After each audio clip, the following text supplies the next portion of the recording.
Olá, olá pessoal, tudo bem? Aqui é Fábio Pirajá, esse é o Memória Capixaba, que é o nosso projeto aqui de pesquisa, de leitura, ah, da historiografia, da geografia, da etnia, da antropologia, do Espírito Santo, né, especialmente aqui dos capixabas, das nossas imigrações, migrações, das miscigenações, desde 1500, no descobrimento do Brasil, que está diretamente ligado às primeiras imigrações de portugueses para o Brasil, para a colonização, 1535, 1551, todas essas datas importantes que fazem do Espírito Santo um dos estados históricos mais importantes do Brasil, desde a capitania, desde o advento das capitanias hereditárias, né? Da Carta de Pero Vaz de Caminha, que todo mundo passou por aqui, o Vasco da Gama e outros, né, importantes navegadores que passaram por aqui, não só os portugueses, mas também os italianos, né, que eram bancados lá por aquelas famílias milionárias lá de Gênova e Turim, né, e também outros, né, espanhóis, ingleses, e holandeses e toda sorte de pessoas que passaram por aqui e viram no Espírito Santo uma região riquíssima, linda, com muita vegetação, animais selvagens, uma flora e uma fauna incrível, todos os índios que ficavam pela costa do Espírito Santo, né, pelas praias, que se amontoavam quando viam um navio ou uma frota e, né, acenavam e tudo. Claro, tinha aqueles índios também que eram mais hostis e tudo foi uma dificuldade incrível. E a gente vem recebendo esses visitantes ao longo de todas essas primeiras décadas da colonização, no século XVI, século XVII e século XVIII. Foram os 3 primeiros séculos de extrema dificuldade para a implantação dessas indústrias, a gente diria, fazendas e fábricas, e também para a extração de madeiras. E, claro, o mais importante é os ancoradouros, né, os portos, né, como fazer isso de forma segura, evitando os arrecifes, evitando as pedras e também os baixios, evitando os perigos da costa, né, o mar revolto e tudo, como lá na Regência Augusta, por exemplo, lá onde o Rio Doce desemboca no município de Linhares, que era um lugar que a gente vê os relatos, que sempre foi muito perigoso para as navegações. Eu adoro esse assunto, gente, sobre navegações, porque para mim o veículo assim humano mais bonito, o que me chama mais atenção são os navios, né? Então a gente vem organizando de forma devagar, paulatina, todos esses relatos, que são relatos de visitantes, de historiadores, pintores, né? Muitos biólogos vieram para cá, especialmente no século XIX, com a vinda da família real portuguesa para o Brasil em 1808, depois o advento do primeiro império, segundo império. Então, e também, claro, o arrefecimento das guerras ali na Europa, né, especialmente na Península Ibérica, tudo ficou mais calmo e dessa forma esses homens, esses intelectuais, pintores, historiadores e tudo, tiveram a oportunidade de vir para o Brasil. Numa primeira leva, é claro, com Dom João VI, né? Aquele período ali pós-napoleônico, pós-guerras napoleônicas, foi um período de certa calmaria, a gente diria. Já o período subsequente, com as revoluções todas e com o advento da proclamação da independência, já foram aquelas 3 ou 4 décadas com muitas revoltas separatistas e tudo, muitas guerras, então muitos piratas invadindo, corsários, né, e bucaneiros e tudo, então nesse período foi mais conturbado. Já o segundo período, onde houve uma paz, que a gente diria duradoura, com o Segundo Império, com Dom Pedro II à cabeça do Império, o Brasil assim recebeu muitos cientistas, muitos mesmo, né? Isso aconteceu até depois que o Império caiu, com o advento da República, com a vinda de Albert Einstein ao Brasil para tentar fazer um encontro de contas, né, com matemáticos e tudo, e astrônomos, né, para tentar estabelecer uma base definitiva sobre a sua teoria da relatividade especial. Então, a gente sempre teve vinda de cientistas e botânicos e ornitólogos e vários tipos de pessoas importantes, assim eu diria intelectuais e artistas, né, que vieram ao Brasil nessa época, especialmente na primeira fase do século XIX e depois com o Dom Pedro II, né, que já é meados e final do século XIX. Um desses homens que esteve aqui nesse período, gente, foi o Biard, né, que é esse homem importante pintor, gravurista francês, né, que esteve aqui em 1859. Lembrando que a viagem de Dom Pedro II e sua comitiva a bordo do Pirajá foi subindo para o norte e esteve no Espírito Santo em 1860. Então foi mais ou menos na mesma época, né, em que Dom Pedro convidou muita gente da Europa para vir ao Brasil fazer essas pesquisas, né, esses catálogos importantíssimos, né, da nossa flora, da nossa fauna, de toda essa riqueza, né, que era necessário mesmo que se fazesse essa enciclopédia, eu diria, né, enciclopédia do Brasil. E esse, gente, é o viajante pintor intelectual francês chamado Auguste François Biard. Ele viajou pelo Brasil, né, nessa época. Aliás, viajou 2 vezes, né, entre Rio de Janeiro e Espírito Santo e o Amazonas, entrando pelos sertões, subindo até o Amazonas, né? E é uma viagem incrível, uma viagem maravilhosa, né? E ele faz relatos assim muito precisos acerca de tudo o que aconteceu nessa viagem, inclusive com a navegação, né? Atravessando o Atlântico. Ele fala que aconteceu muita coisa incrível e uma delas é esse incêndio no mar que aconteceu aqui já chegando na costa da província do Espírito Santo nessa época. Eles trouxeram uma certa quantidade de navios, né, a vapor, é claro, e a vela, navios que vinham atravessando o Atlântico, e um deles teve um princípio de incêndio. Aí na gravura ele faz uma explosão e tal, mas foi um princípio de incêndio, né? E depois os navios adentram aqui a província do Espírito Santo, e aí a gente já vê a primeira fortaleza, o primeiro fortim, com a bandeira do Império, né? No porto de Vitória, lá ao fundo a gente está vendo a Serra do Mestre Álvaro, claro, né? E a Praia do Piraém, a Ponta do Tubarão. E aí é um fortim da Piratininga. Né? Eu diria que fica ali onde está hoje a Escola de Aprendizes de Marinheiro, ou um pouquinho para cá, onde está a Terceira Ponte.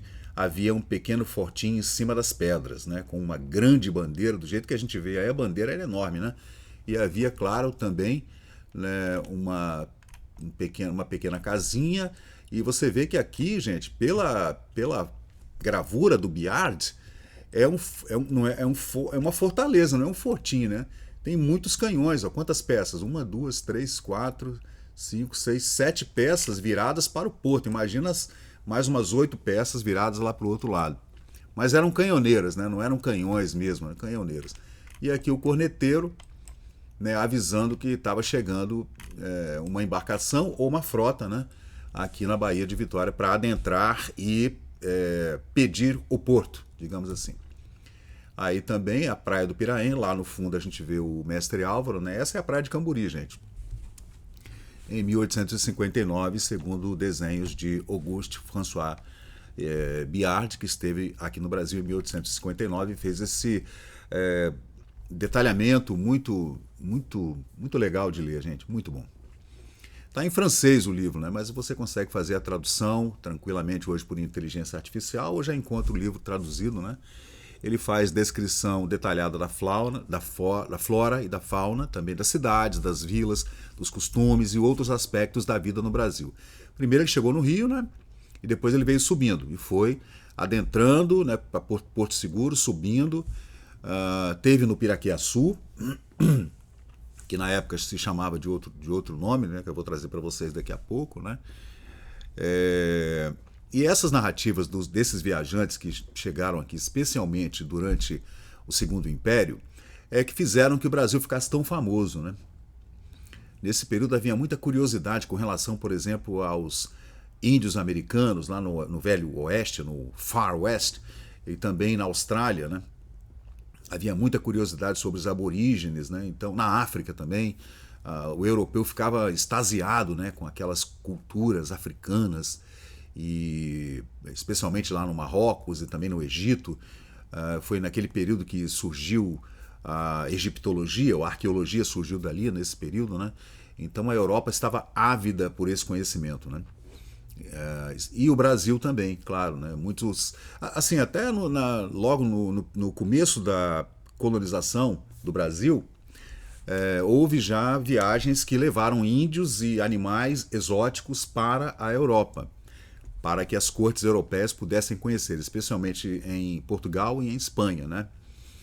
Então, sei lá, o capitão, lá, o Dom Pedro Álvares Cabral colocava 2, 3 índios dentro da sua caravela, levava de volta para, né, mostrar aqueles silvícolas, digamos assim, às cortes portuguesas, porque dessa forma ele conseguia, e também ouro, prata, etc., né? Madeiras e plantas e animais silvestres que ele pudesse levar, raízes, né, que eram importantes para fazer remédios e tudo, para poder angariar mais fundos para essas explorações e conseguir mais adeptos, né? Porque você tirar o cara do Porto lá em Portugal, né, em Lisboa, ou no Porto mesmo, e trazer o cara para o Brasil naquela época era uma coisa complicada. O cara tinha que ser um degredado ou cumprindo pena, porque não era qualquer um corajoso não, tá? Para fazer essa travessia, 2, 3 meses de travessia, às vezes com uma calmaria que o navio ficava parado durante uma semana inteira sem vento, então era um negócio terrível. Mas isso aconteceu também durante os outros séculos, né, dessas navegações, em que havia esse intercâmbio entre a América Central, né, ali no Caribe, no Mar do Caribe, e também o norte da América do Sul, especialmente na província do Pernambuco, que era a capitania do Pernambuco, a mais rica capitania do Brasil, no começo nessas 2 ou 3 primeiros séculos de colonização, né? Mas voltando aqui para o século XIX, como é interessante, né, a diferença entre o início do século XIX, o meio do século XIX e o fim do século XIX. Como é que foi um século revolucionário, né? Ele começa ali com a Revolução Francesa e o advento de Napoleão Bonaparte, né, que tomou a maior parte da Europa para si, e depois essas guerras napoleônicas, né, que expulsaram a família real brasileira para o Brasil, que foi uma coisa inédita na história da humanidade, e também meados do século XIX, que aí já tem o advento da fotografia, né?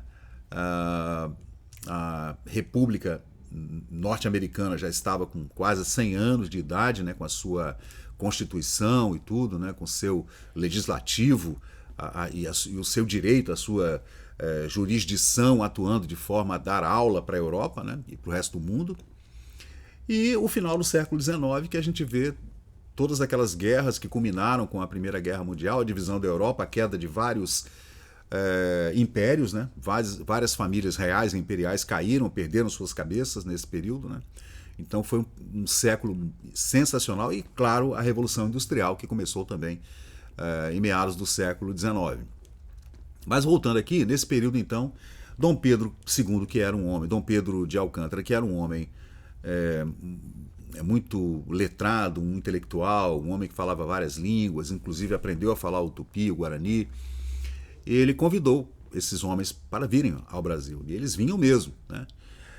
No século XIX, quase todos esses viajantes então se dedicaram à observação da vida social no Brasil, portanto há muito relato de como vivia o brasileiro nessa época. Lembrando que nessa época havia muito português e tudo no Brasil, espanhóis e tal, holandeses, mas já havia a maior parte da população era brasileira. Lembrando que já existem, nessa ocasião, 200, quase 300 anos de colonização. Então, todo mundo já era brasileiro nessa época. Já havia os mulatos, os mamelucos, né? Todo mundo já havia se misturado e muito. Então, até os índios já eram chamados com nomes de portugueses ou de espanhóis, né?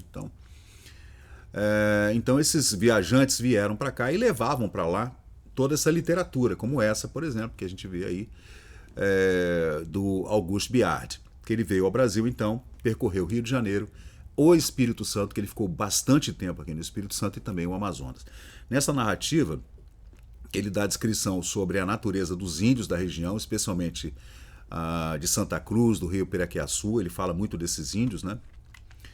E ele tem uma visão meio irônica, né? Ele é um pouco violento às vezes nas palavras. Fala também dos costumes de portugueses e de indígenas na época, que eram costumes muito diferentes de hoje em dia, com relação à matança de inimigos e pequenas rusgas e batalhas entre fazendeiros e índios e escravos e tudo, e também como se cuidava dos animais, né? Tem muitos detalhes. E o Biardi, durante a sua estadia aqui no Espírito Santo, ele faz um relato então bastante interessante sobre a natureza desses índios capixabas e como eles viviam, como eles se relacionavam com a natureza, e saiu um pouquinho dessa coisa do bom selvagem, né, de que o índio brasileiro era um índio bonzinho. Havia tribos que eram muito violentas, né, muito hostis com relação à invasão do seu território, e, claro, também antropófagos, né, como a gente já vê muitos relatos aí de índios que devoravam, depois de uma batalha, devoravam os seus inimigos, né? E o Biardi também descreve alguns vícios desses índios capixabas, né? E dizia que eles eram também muito preguiçosos, indolentes, né? E também havia uma espécie de covardia, a gente diria assim, entre esses povos indígenas, né? Então a gente vê aqui, cadê o Biardi? Tá aqui ele. Esse é o homem que faz o relato, né? E eu vou ler para vocês aqui a introdução a introdução que ele faz aqui, que é bastante interessante também, gente. Olha lá, Provence do Espírito Santo. Ele chama o rio Piraquiaçu de Sanguaçu. Sanguaçu. É claro que devia ser um nome indígena, né? Óbvio, né? E ele diz que muitas vezes eu tinha perguntado aos franceses que residiam já há muito tempo no Brasil onde deveria encontrar índios e não tinha recebido ainda nenhuma resposta satisfatória, né? Isso no Rio de Janeiro. Como a maioria desses senhores e os índios quase não existiam, de acordo com esses relatos de franceses que ele encontrou no caminho, dizer que não existiam índios, como assim, né? Que eram raças perdidas no meio da selva e tal. No entanto, parecia-me que deveria haver alguns em algum lugar. Então ele saiu buscando, né? Eu os queria a qualquer custo. Negros eu já tinha visto na África. Então ele faz mais ou menos um paralelo entre os negros africanos vivendo lá em suas tribos na África, especialmente na África Oriental, né? E faz um paralelo com índios vivendo nas selvas brasileiras, né? E ele queria ver o índio vivendo lá, em loco, né? Na primeira pessoa. Eu não estava interessado, até porque há negros em Paris e eu quero conhecer os índios brasileiros. Finalmente, um dia, soube de um italiano que morava há cerca de 8 anos no interior do Brasil, que havia comprado terras nas florestas virgens na província do Espírito Santo. Pena que ele não dá o nome do italiano, né? Seria maravilhoso, né? E fazia comércio de madeira de jacarandá. Então ele foi lá, né, para uma entrevista com esse italiano, né? Esse deveria saber sobre questão de índios, né, vivendo nas matas do Espírito Santo. Expressei o desejo de conhecê-lo e prometeram-me apresentá-lo assim que esse italiano viesse ao Rio de Janeiro vender suas madeiras, seus jacarandás. De fato, eles trouxeram o italiano ao meu ateliê, precisamente em um dia em que eu estava fazendo o retrato de corpo inteiro de uma encantadora e espirituosa brasileira, filha do ministro das Relações Exteriores. Olha, será que a gente acha esse quadro, hein? Vamos procurar? Vamos procurar? Biardi, pintor. Será que a gente encontra, gente? Acho que não, hein? Será que é essa Auguste Retrato de mulher, será que é essa daqui? Acredito que não, né? Mas é uma pintura desse pintor que vocês estão vendo aí. O cara era talentoso, hein, gente? Para fazer retrato, porra, o cara era bom mesmo. E ele fala então, gente, que estava então ele às voltas, né, com essa pintura, quando de repente chegou lá o italiano que morava, que tinha uma fazenda aqui no Espírito Santo de extração de madeiras de jacarandá, né?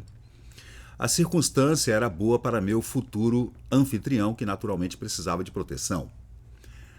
Fiz o melhor para retribuir antecipadamente a hospitalidade que ele dizia estar feliz em me oferecer.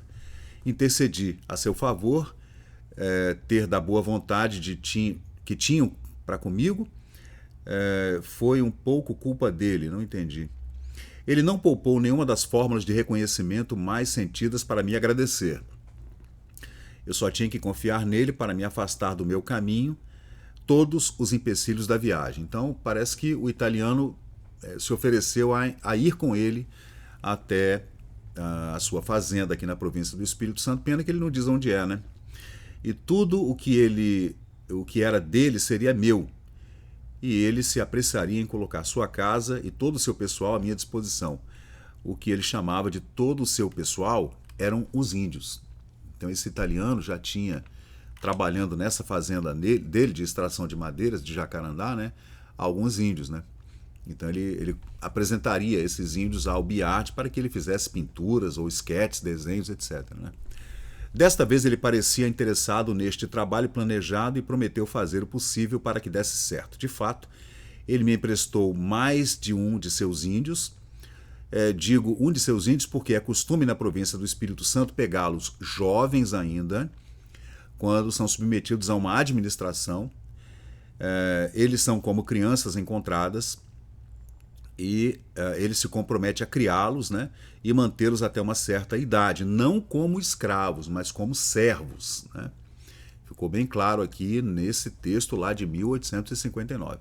Passado o primeiro momento e fornecido generosamente o primeiro modelo, aconteceu, como em minha pintura anterior, os modelos de detalhes como o guarda-chuva vermelho, os tambores, a jaqueta, o chapéu com o cocar de cereja, e não consegui obter nada e fui novamente obrigado a suspender o meu trabalho. Então ele pôs-se a pintar os índios, né? Por isso que ele fala, emprestei um índio para você pintar. Então, gente, é interessante isso aí, né? Ele faz menção a essas pinturas que ele fez nesse período. Então tem algumas aqui que na verdade são esboços para posterior pintura, né? Ele fez um sketch, né, rápido assim, um desenho feito talvez a carvão, né, ou a lápis, não sei, né, desses índios, né, e também fala da navegação por dentro desses manguezais lá no Piraquiaçu, em Santa Cruz, né, tá vendo? Ele faz um desenho da igrejinha de Santa Cruz, que está lá até hoje, né, uma igreja antiga que foi visitada por Dom Pedro II, né. Aí ele fala de um índio desse que ajudava ele a entrar pelas matas. Esse é mais um índio, tá vendo? Ó, que ele desenhou também. Esse não, esse já é um português ali da cozinha do navio, né, preparando a comida, né? Esse é o Vitoriano, parente do Almeida. O Almeida é o outro índio que passou, né? Então eles tinham nomes portugueses, né? Porque eles eram levados para a fazenda muito jovens, né? Não como escravos, mas como serventes, serviçais, né? E esse é o menino Manuel, ajudante de cozinheiro, né? Que trabalha lá também. Então vamos seguir aqui no texto do Biard, que fala o seguinte, ele faz menções, muitas menções, né? De fato, ele me emprestou o jovem e tal, deixa eu continuar aqui. Na página 114 do livro, ele faz descrições a respeito do Espírito Santo, abordando alguns aspectos como a travessia, né, chegando do Rio de Janeiro ao Espírito Santo e as primeiras impressões dele. Depois ele continua dizendo sobre a interação que ele teve com os locais aqui da região. Em Vila Velha, na Vila de Vitória e subindo até chegar lá no Piraquiaçu, onde ele adentra pelas matas, né, e conhece esses índios desse italiano. Ele só não fala exatamente o local onde é, né? Ele detalha também a geografia da província, ele menciona rios, florestas, a fauna local e também faz observações sobre a vida selvagem. Ele fala de sapo, de caranguejo. Tem até uma gravura que ele fez aqui que ele ficou bastante curioso com relação... e fala dos mosquitos também, né? Olha lá. Ele fala que ele tinha que se cobrir todo de uma tela fina para poder trabalhar, para poder fazer suas pinturas, porque ele não aguentava a mosquitada, né? E tem aqui uma gravura dele também, gente, de um cara segurando um caranguejo. Ó, aqui a gente vê também ele fez uma cabaninha com uma tela fina, né, um mosquiteiro, né? Porque realmente era incrível mesmo. Tá aí, ó. E olha só o tamanho desse caranguejo. Talvez seja um guaiamum, né, gente? Não pode ser um caranguejo. Será que os caranguejos eram desse tamanho em 1850? Aí ele fala que um desses tropeiros, né, que seguia com ele pelas estradas deparou-se com um caranguejo e ele fez esse desenho aí que é incrível mesmo. Né? Aí ele relata também a experiência das pessoas dentro da floresta, né, que eles encontravam lá, o que podia comer, o que não podia comer, os insetos, os animais perigosos. Né? Ele fala que, por exemplo, a gente vê essa gravura aqui, que é uma gravura de um desses homens que foi cercado por várias onças, parece que são onças, né? A gente vê aqui, mas eu não sei, não acredito muito que um homem sozinho assim com um bacamarte, né, pudesse enfrentar 3 ou 4 onças ao mesmo tempo assim, né? Não sei, difícil. Aí ele encontra os perus também selvagens, né, gente? E domesticados, né? Incrível, né? Aí ele descreve também a festa de São Benedito, descreve um incêndio dentro da floresta, né? Relata a dificuldade para desenhar os croquis devido às condições adversas e também a morte de um indígena. Durante esse período, teve um índio que faleceu ali e ele relatou isso também. Ele menciona diferentes tribos indígenas na província do Espírito Santo, né? Inclusive os botocudos. Ele faz até um desenho aqui, que eu já vi, ó, esse é um botocudo, gente, usando ali os seus apetrechos, né, na boca, nas orelhas, né? Descreve também o encontro com um gato selvagem e com onças. Talvez aquele outro croquis que ele faz ali, né, do tropeiro, né, matando um gato, talvez seja um gato selvagem, uma jaguatirica, talvez, né? Ele fala também sobre o retorno ao Rio de Janeiro, refletindo sobre as experiências aqui na província do Espírito Santo, né? E essas interações com a natureza e com o povo local. Deixa eu ver o que mais tem de interessante aqui, gente. O livro é sensacional, tá? Eu baixei ele aqui em PDF. E tem vários canais, você encontra o livro, muito bem detalhado, muito bonito, publicado na França, falando desses anos que ele passou no Espírito Santo. Então você consegue ler aqui, tá vendo, gente? Foi publicado em 1862 em Paris. Tá vendo? 10 anos no Brasil. A travessia, né, que eu falei com vocês, primeiramente ele fala como foi a travessia, a dificuldade para fazer a travessia, fala desse incêndio, né, que aconteceu aqui na costa do Espírito Santo, né? E ele faz também os desenhos enquanto estava dentro do navio, né? Então esse é um desses desenhos, né, que não dá para a gente printar. E aí depois tem os capítulos 3 e 4, que falam especificamente sobre o Espírito Santo, que eu vou colocar aqui para vocês, capítulo 3 e 4, que é exatamente a página 113. Tá aqui, ó. Tá aí, a província do Espírito Santo, né? Chegada ao Piraquiaçu, Sanguaçu, né? Que ele trata com esse nome aqui, né? Aí ele fala dos índios e fala de tudo que ele encontrou nessa chegada à província do Espírito Santo, que é um relato que ele fala que é um relato maravilhoso. Falam coisas que são incríveis mesmo, né? Fica imaginando, né, o cara chegar assim, né, do nada, encostar assim numa baía, aportar, descer com seu barco, com os seus bacamartes, né, as suas facas e tudo para se proteger, sabe lá do que, né? Porque é perigoso realmente. Então ele, no capítulo 4, Ele fala assim: muitas vezes perguntei aos franceses que moravam no Brasil como encontrar tribos indígenas e tal. Aí no capítulo 4 ele encontra as tribos através desse italiano, que era extrator de madeiras de jacarandá. E no capítulo 4 ele fala do sapo, que ele não conhecia os sapos da região, o caranguejo, meu primeiro dia no interior da floresta, um encontro com os índios. Ele fala também de um negro fugitivo, né, que ele encontra um negro fugitivo. O boi vendido 2 vezes, que são coisas que ele foi vendo, né, acontecer e foi relatando, né? Uma aranha também que ele viu pela primeira vez, a migração das formigas, que ele nunca tinha visto, né, no meio da floresta, aquelas formigas enormes assim andando umas atrás das outras, a festa de São Benedito, um incêndio na floresta também, que aconteceu um incêndio, o surucuá, que eu não sei o que é, deve ser um animal, né, claro, a morte desse índio. Ele faz uma relação de todas essas tribos indígenas que ele conseguiu encontrar, né, como era a noite na floresta, o gato selvagem, as onças e o retorno para o Rio de Janeiro. Não podendo pintar índios, queria desenhar paisagens, esperava com impaciência o retorno do bom tempo, pois além dos meus estudos em história natural, tinha acrescentado também estudo das orquídeas. Tá vendo? E sabia que elas abundavam nas florestas virgens de Santa Cruz, lá no Piraquimirim e Piraquiaçu. Uma manhã o céu estava claro, resolvi partir pegando o meu caderno de esboços, né, meu rifle e também o suprimento de balas.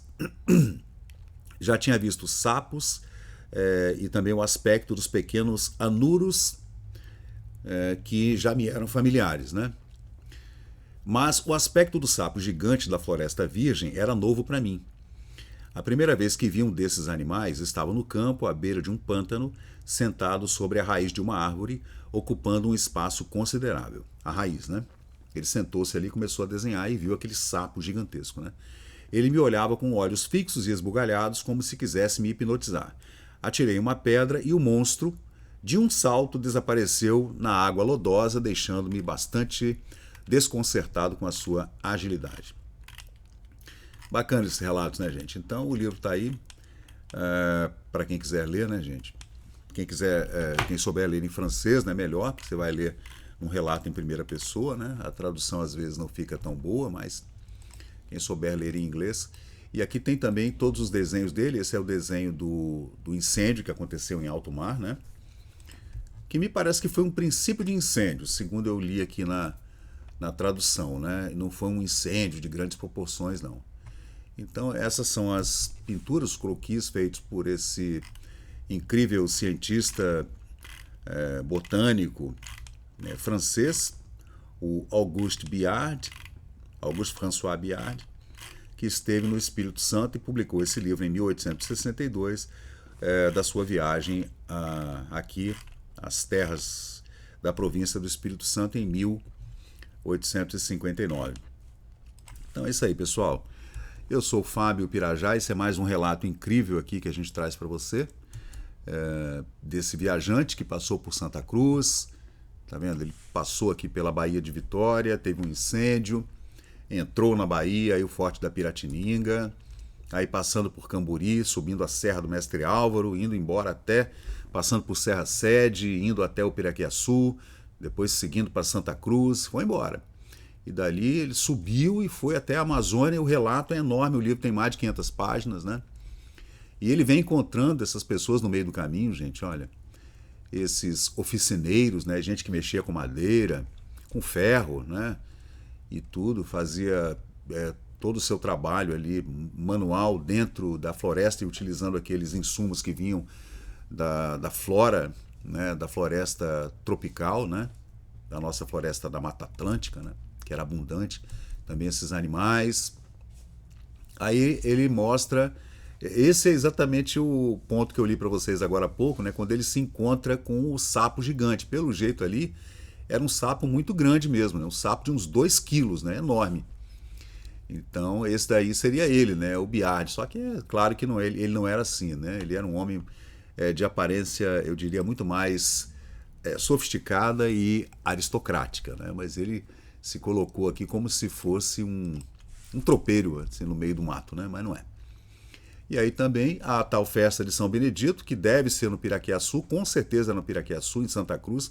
Ali já era uma parada importante para pescadores e navegadores e tudo, mesmo com todo o problema do estuário do rio Piraquiaçu, que cria na baixa mar um perigo de você ficar preso ali, né, do seu barco, se for muito grande, sua nau, sua caravela, seu navio, fica tranquilamente preso ali no baixio, né? Então, na baixa mar. Então tinha que ter muito cuidado, mas essa festa de São Benedito é com certeza a festa de Santa Cruz, né? Esse é o encontro de um dos seus tropeiros com essas onças ou esses gatos do mato, né? Essa é uma fonte ali também no Piraquiaçu, e essa é a igreja lá de Santa Cruz, né?